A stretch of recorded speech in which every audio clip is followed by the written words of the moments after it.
am I to bear it when you are gone? I'm going only half a mile, Emma. The greatest difference between a Mrs. Weston half a mile away and a Miss Taylor in the house.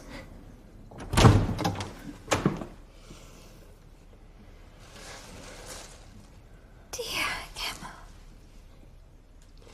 You have been a friend and companion such as few possess. A governess in office, but little short of a mother in affection. I wish you every happiness on your wedding day.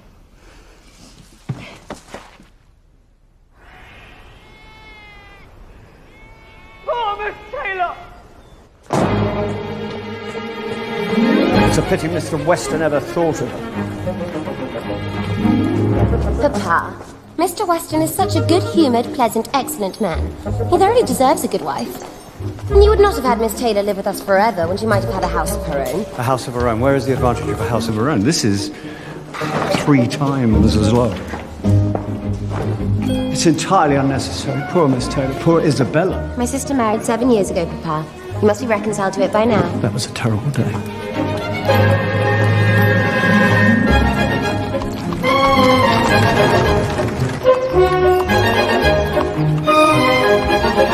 It shall always be a matter of great joy to me that I made the match myself. Everyone said Mr. Weston would never marry again, but I did not believe it. Emma, you should not make matches or foretell things. Whatever you say always comes to pass. You must not make any more. I promised to make none for myself, Papa. But I must indeed for other people. It is the greatest amusement in the world. And after such success, you know.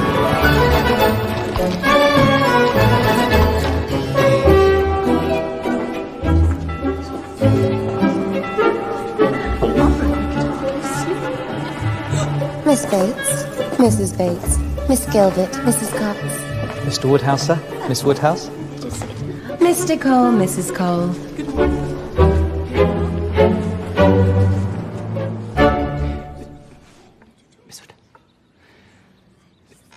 Miss Woodhouse! Morning. This is not the most happy, the most fortunate. This morning, I could not get my bonnet on for trembling. Surrounded by blessings. Wanting for nothing. I am trembling again. It's too joyful.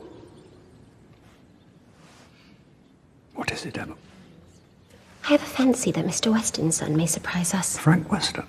He's Frank Churchill now, Papa. He's his uncle's heir. When he came of age, he took his uncle's name. I so long to meet him. But how do you know he might surprise us? It is his father's wedding day. Mr. Weston speaks of him so highly. Cannot doubt that he will come.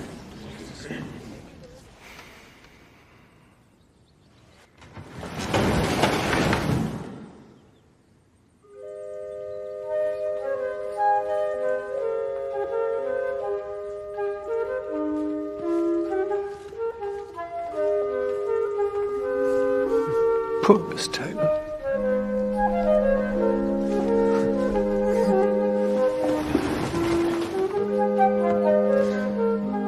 Dearly beloved friends, we gather here in the sight of God to join together this man and this woman in holy matrimony, an honorable estate instituted by God in this time of man's great innocence.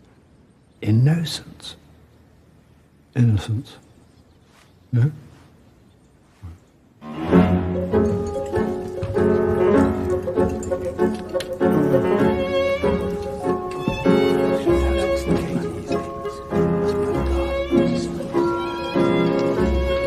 Mother, you must eat it. It's impolite not to eat.